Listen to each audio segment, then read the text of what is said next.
Hola, ¿cómo están? Bienvenidos a mi canal, mi nombre es Manu, esto es Cruces del Sur y este video intenta hacer un pequeño borda conmigo que no lo están dejando ser mucho porque creo que es la quinta vez que intento ponerme a grabar y siempre soy interrumpido o pasa algo. Así que bueno, veremos, este es el último intento y si no, lo haré mañana. Estoy trabajando, les comento en qué estoy trabajando en mi sampler de Juana de Arco, que es este que ven acá. Ya estoy con la última escena, así que luego agregaré una frase en la parte inferior y una balda de flores de lis que tiene el sampler. Este sampler en realidad está diseñado de manera vertical, pero yo lo estoy haciendo de manera cuadrada porque me gusta mucho más. Luego voy a deshacer este nombre que iba en un principio porque lo iba a hacer de manera vertical pero no me convencía, así que y lo voy a centrar, ¿sí? Y voy a agregar una flor de lis a cada lado. Bueno, en realidad hago este borda conmigo así porque me surgieron varias cositas ahí como interesantes para comentar, ¿no? Como ven, yo lo estoy haciendo con un hilo matizado. Es un hilo matizado de DMC, de la numeración vieja. Es el 105 y es un matizado que va de tonos café muy oscuros hasta un tono manteca, un tono beige muy clarito. Cafecito, hace frío, así que bueno. em, Como les comentaba, lo estoy realizando con técnica inglesa, o sea que estoy completando cada cruz a medida que avanzo. Em, la técnica inglesa tiene unas cuantas ventajas. En primer lugar, la defino, es aquella técnica que se utiliza eh, para bordar en punto de cruz, donde vamos completando cada cruz a medida que avanzamos, ¿sí? La técnica en la cual se hacen primero las medias cruces en un sentido y luego se vuelve sobre el bordado completando la cruz es la técnica danesa. La inglesa vamos cruz a cruz. Yo la verdad es que utilizo ambas técnicas, cada una dependiendo de la labor a realizar. En este caso estoy trabajando con... Si hay cambios de iluminación les pido perdón, pero está nublado. En este caso, como estoy trabajando con hilos matizados, elijo hacer cruz a cruz para poder ir respetando los cambios de color que genera el hilo, porque en esta labor que es monocromática, en realidad está pensada para bordarse en negro o en algún color, pero en un tono, en un color firme. Yo la estoy realizando en un matizado. Em, es importante respetar las formas, por ejemplo, de los pliegues de las vestiduras y demás, ir bordando por estas zonas, em, e ir bordando por motivos y no tanto por cuadrantes, para poder lograr estas luces y estas sombras con el propio hilo matizado, ¿no?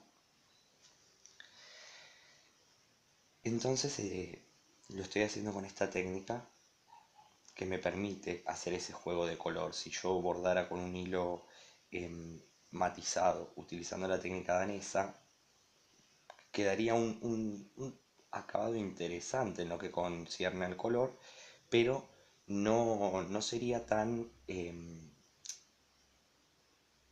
no sería un color tan limpio, o los cambios de color no serían tan, las variaciones en el color del bordado no serían tan prolijas, ¿sí? Dentro del método inglés, eh, que varias compañeras hicieron tutoriales y demás, existen dos variantes, como dentro del método danés también. La verdad es que no se suele, o yo por lo menos no escuché eh, bordadoras que hagan la diferenciación o que cuenten la diferencia de este dentro del método. Y no hay muchas publicaciones acerca de esto tampoco. La verdad es que no es un tema que se suele tocar en las revistas. eh, y es una pena, porque estaría muy bueno que una revista trajera un poco más de información técnica acerca de lo que hacemos, pero bueno, no la hay. La hubo una revista muy buena que se llamaba The Gift of Stitching, la cual amo, pero lamentablemente en el 2011 se dejó de editar, lo cual es una pena. Pero es entendible, a no todo el mundo le agradan estos temas o no todo el mundo es curioso sobre estos temas, técnicas y demás. A mí me encanta. Eh, Estaba hablando de los dos, o sea, dentro del método inglés, cuáles son las dos variantes. Las dos variantes que van a encontrar son el método inglés continental, o también llamado tradicional, o también llamado tradicional continental, y el método inglés de sampler o el método de English sampler. ¿Sí? La diferencia básicamente entre ambos métodos radica en cómo se cruzan los hilos por detrás. Nosotros sabemos que con el método danés, o sea, medias cruces hacia un lado y volviendo sobre estas para completar el punto, en el sentido contrario, nosotros sabemos que el revés en el método danés es un revés mucho más pulcro visualmente hablando, ¿no? O se obtiene lo que comúnmente llamamos revés perfecto. Pero déjenme contarles, mis estimadas y estimados, que tanto en el método danés como en el método inglés existe el revés perfecto. Sí, y ahora se los voy a mostrar.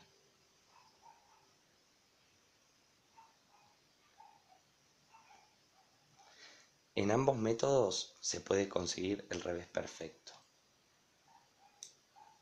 Obviamente, por más perfecto que sea, no va a ser igual, porque son dos técnicas completamente diferentes. Miren, por ejemplo, yo acá, esto que les digo de ir jugando con el color de un mismo hilo.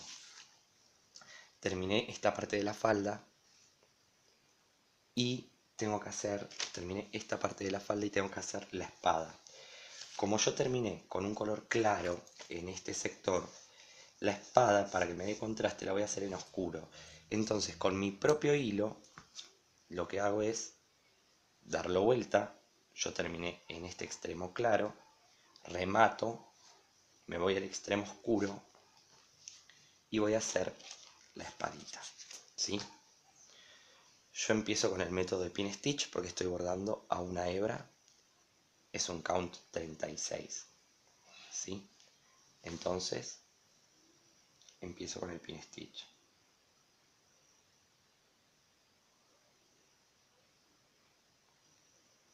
Em,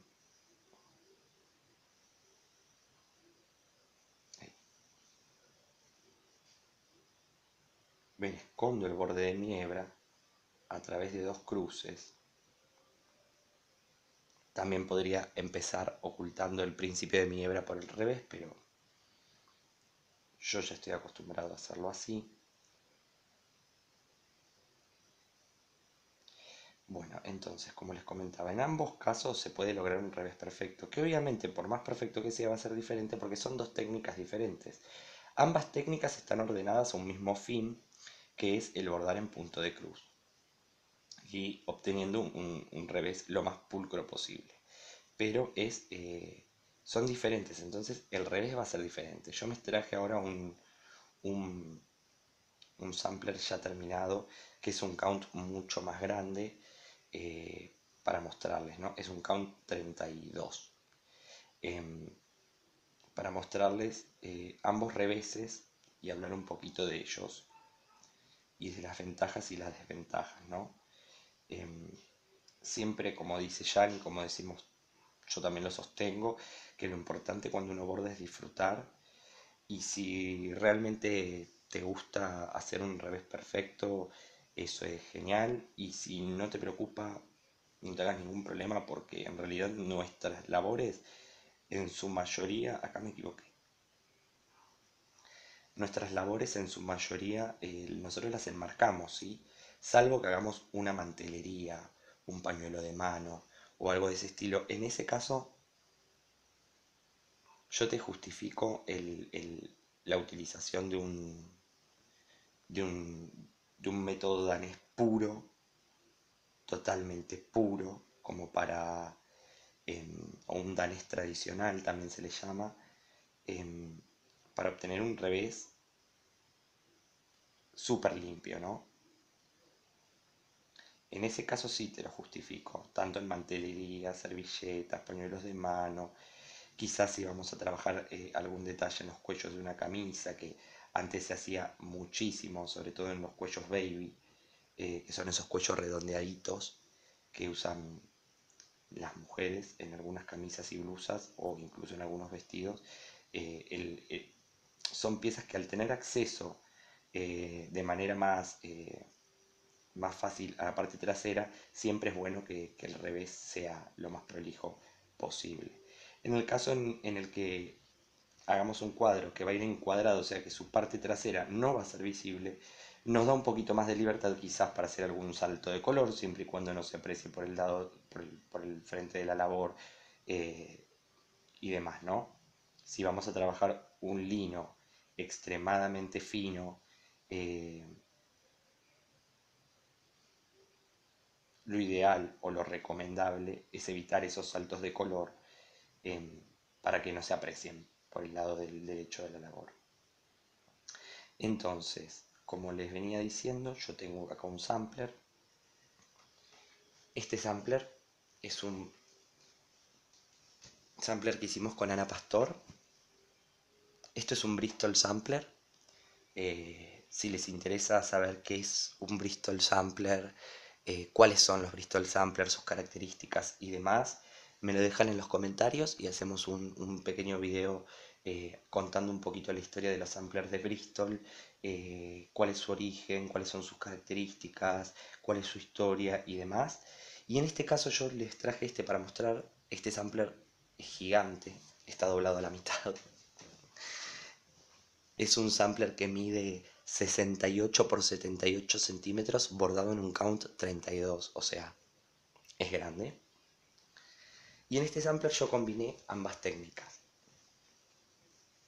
Por ejemplo, acá podemos ver esta casita, este es al revés, que está bordada con método danés, y tenemos un revés muy limpio, muy prolijo, muy pulcro. Y esto es lo que se considera un revés perfecto. Y también vamos a ver las letras de la parte superior, que están realizadas con hilo matizados con método inglés, y este método inglés se llama método inglés continental. El método inglés continental es aquel en el cual, si vemos el revés, cada cruz tiene por detrás, por su revés, una puntada en diagonal que podemos apreciar y nos queda como si fuese una forma de Z. ¿Sí? Nos queda como si fuese una Z. Ahí se ve, creo. A ver. Ahí. Este es el método inglés continental. Luego hay otro método inglés, como les dije, que se llama English Sampler o método inglés de sampler, que es un método que es un poquito menos prolijo, menos pulcro, ¿sí? Que es este. Esto es método inglés de sampler o English Sampler. Ven que no es tan prolijo.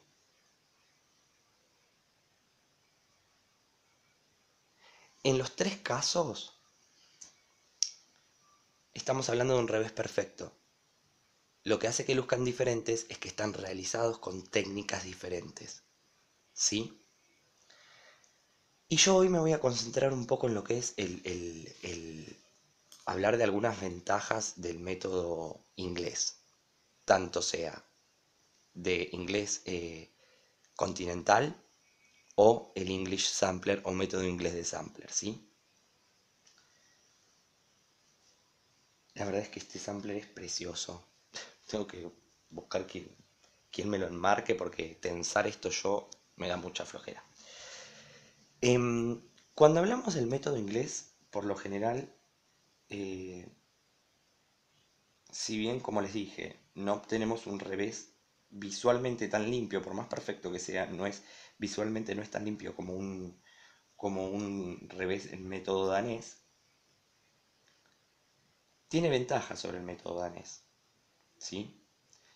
Y empiezo a nombrarles algunas. Por ejemplo, la mayoría de los samplers antiguos que han llegado hasta el día de hoy en buenas condiciones, sobre todo tanto ahora que están de moda las reproducciones de samplers como las de Hans Across the Sea, de Nicola Parkman o Pernin, o incluso este sampler que le mostré, que es una reproducción de un sampler de Bristol del siglo XIX.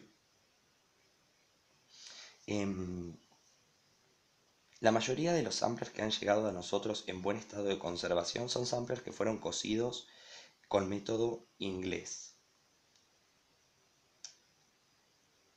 Y esto no es casualidad. Cuando nosotros cosemos con método inglés, como sabemos, estamos cruzando por la parte trasera un hilo, ¿sí? Estos hilos que quedan por la parte de trasera le dan a la tela mayor resistencia, ¿sí?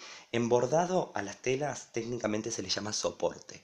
Voy a usar un soporte de algodón en count tanto, ¿sí? O sea, o un soporte de lino, en qué soporte bordamos es la tela. Ese es el nombre técnico.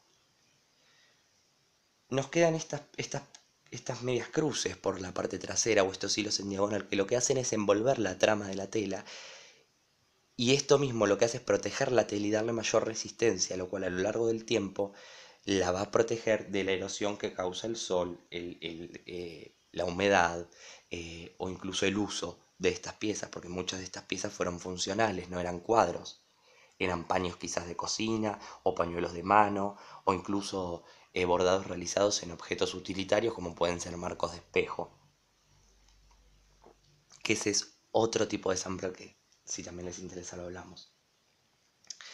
Entonces, al quedar la fibra de la tela, tanto en su trama como en su urdimbre, o sea, sus hilos verticales y sus hilos horizontales, cubiertos por hilo, esto le da mayor resistencia.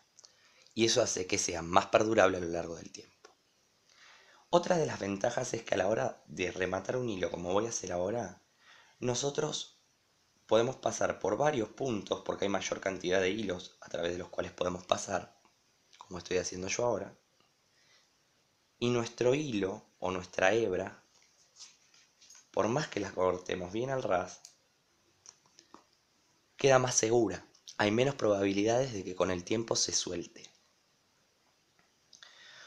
Asimismo, si yo estuviese trabajando con varios colores y no en un color monocromático, ¿no? Un ejemplo, si estuviese haciendo un, si estuviese haciendo un cuadro de cobertura total o un cuadro en el cual estoy trabajando varios colores a la vez, a la hora de hacer los saltos de color que yo de, tuviese que pasar mi hilo marrón de aquí y el próximo hilo marrón lo tuviese aquí, al tener tantos hilos por detrás, yo puedo pasar por varios de estos hilos sin que me queden hilos en el aire, ¿sí? Y esto nos da un revés más prolijo. Otra de las ventajas que tiene es que en el caso de equivocarnos, de tener que deshacer para volver a hacer, tenemos la ventaja de que al ir terminando cruz a cruz vamos identificando de mejor manera cómo va quedando nuestro bordado y es más fácil o más rápido el poder ubicar un error deshacerlo y volverlo a hacer. En el caso del método danés, que tenemos que deshacer las medias cruces en un sentido, luego en el otro, se pierde más tiempo y es más difícil identificar un error cuando vemos medias cruces que cuando vemos cruces completas. Esta es otra ventaja.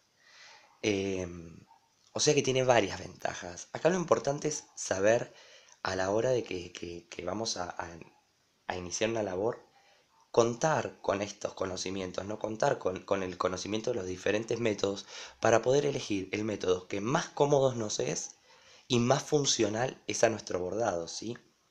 Eso también es importante, el poder decir, bueno, este método lo elijo porque es más funcional al bordado que voy a hacer, o este método lo elijo porque me es más cómodo a mí, en mi manera de bordar. Yo, otra de las cosas que hago es que yo bordo con hebras cortas. Ven que mis hebras son relativamente cortas, ¿sí? Ustedes pueden bordar con hebras largas o hebras cortas, eso es a gusto de cada uno y a la comodidad de cada uno, ¿no? A cómo uno se va adaptando. Sí, cuando ustedes estudien bordado o costura o demás, una de las cosas, de las normas que les van a dar es que el hilo o la hilaza que cortan, su longitud nunca debe ser superior a una brazada.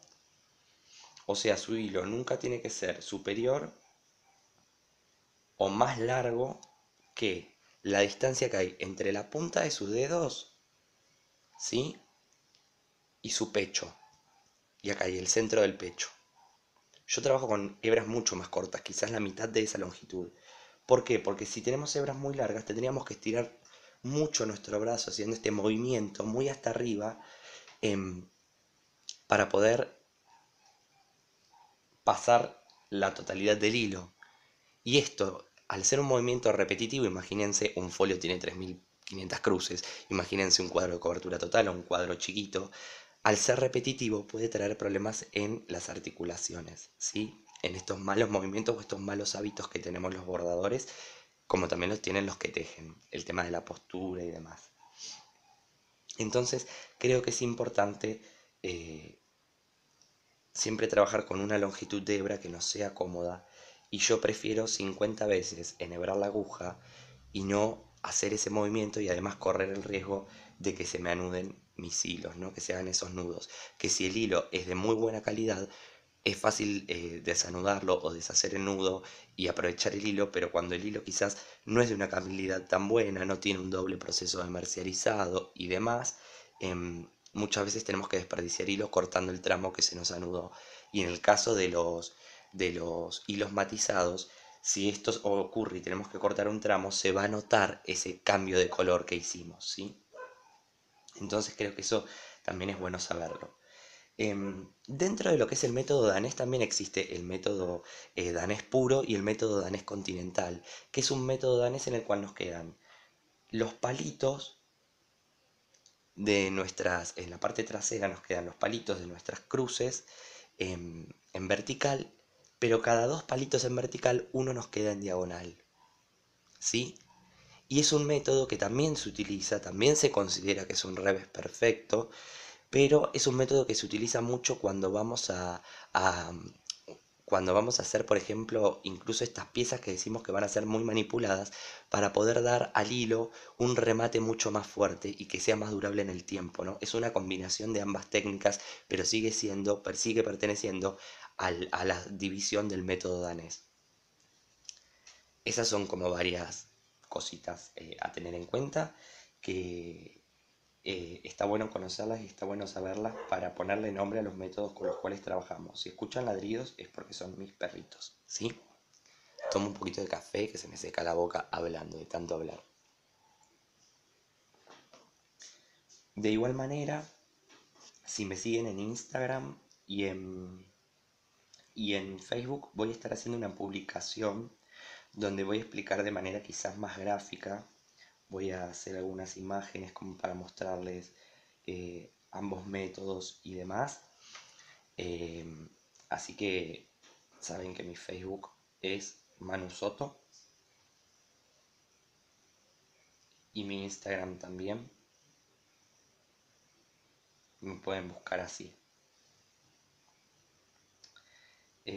Voy a estar haciendo esta publicación para que quede algo más gráfico y más ilustrativo que les pueda servir como para terminar de redondear esta idea o de entender esta diferencia que hay dentro de los métodos eh, inglés y danés. Estoy trabajando con un lino que, como ven, le saco algunas pequeñas pelotitas que puede llegar a tener y demás. ¿Sí? Eso creo que les va a ayudar a terminar de redondear esta idea. ¿Sí? Y también les voy a decir lo siguiente.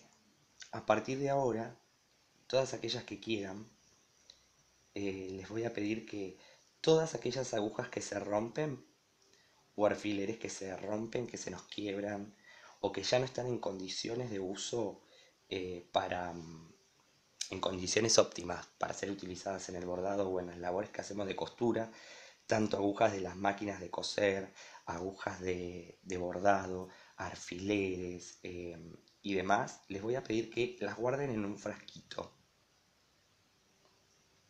¿sí? Porque en un próximo video les voy a comentar un dato muy curioso y, y también una celebración de origen oriental, ¿sí? Eh, que tiene lugar en el mes de diciembre de todos los años y que es realizada por todas las y los artesanos textiles o personas que se dedican al textil con estas agujas. Y me parece que está bueno el conocer eh, las diferentes culturas, usos y costumbres que hay a lo largo y a lo ancho del mundo, de las diferentes culturas que realizan el arte textil, ¿no? Y me parece que eso es súper interesante y que está bueno porque hace una puesta en valor no solo de las obras que hacemos en sí, sino de la historia que conllevan detrás y de la cultura y del submundo en el cual vivimos, quienes realizamos labores textiles como el bordado. Porque entre nosotros nos entendemos perfectamente porque hablamos prácticamente un mismo idioma, ¿no? Una misma lengua o una misma codificación. Cuando hablamos de count, de marcas de tela, de diferentes tipos de hilos, mouliné, perlé, cuando hablamos de agujas del 26, cuando hablamos de sampler, quaker, cuando hablamos de parking thread, o sea, tenemos un montón de palabras o de terminologías y de instrumentos a la hora de bordar, un omanic, un bastidor, chochero, como dice Jolie y demás, que para nosotros son un lenguaje común, pero para los de afuera es un mundo totalmente desconocido y prácticamente codificado como hablamos, ¿no? Eso, ese lenguaje que utilizamos, estos instrumentos que utilizamos, son parte de un mundo nuestro muy cerrado y que para muchas culturas forma parte de un legado cultural que se mantiene a lo largo del tiempo y sobrevive gracias a personas como nosotros, ¿no? Que lo mantenemos vivo y prácticamente secreto, ¿no? Y es importante conocer las diferentes costumbres o las diferentes culturas que existen sobre lo que hacemos, porque creo que es parte de lo que le suma un valor agregado sentimental a lo que hacemos, ¿no? El poder apreciar una obra y no solo ver, eh, no solo ser capaces de ver el terminado final colgado en la pared, sino el poder valorar las horas que hay detrás, el esfuerzo que hay detrás, la selección de materiales que hay detrás, la complejidad en la realización de esa labor, porque quien nunca bordó muchas veces menosprecia, o no es que menosprecie, pero no sabe admirar o no les sabe dar el valor que realmente conlleva esto porque no lo saben, no lo ven. Es un mundo secreto que nosotros habitamos y que somos privilegiados y que el conocerlos enriquece en cierta manera lo que hacemos. Así que em, vayan guardando eso y si les interesa saber sobre ese tema también me lo dejan en los comentarios que lo vamos a estar hablando. Por ahora fue todo. Voy a seguir bordando acá en mi sampler de Juana de Arco. Espero no haberlos aburrido. Espero que surjan muchas preguntas. Este video es en realidad o tiene la intención de plantear más interrogantes para que juntos podamos encontrar las respuestas. Es un viaje que estamos haciendo juntos. Es un viaje en el cual todos podemos sumar, todos podemos enseñar, todos podemos aprender y en ese sano intercambio es donde uno crece como bordador, como persona y se reafirman los lazos de amistad que estamos creando. Les dejo un beso enorme y me permito repetirme como en mi último video, recordarles que el virus sigue entre nosotros, el COVID-19 sigue entre nosotros. La mejor manera de cuidarnos es cuidar al otro. Usen mascarillas, eviten las conglomeraciones de personas muy numerosas, mantenete a salvo en tu casa. Súper importante el lavado de manos con abundante agua y jabón, la desinfección de superficies y no tener miedo, ¿sí? Es estar atentos y estar precavidos. Un beso enorme a todas y a todos, los quiero un montón. Cualquier pregunta saben que me pueden contactar por mis redes y gustoso voy a estar de poder ayudarlos.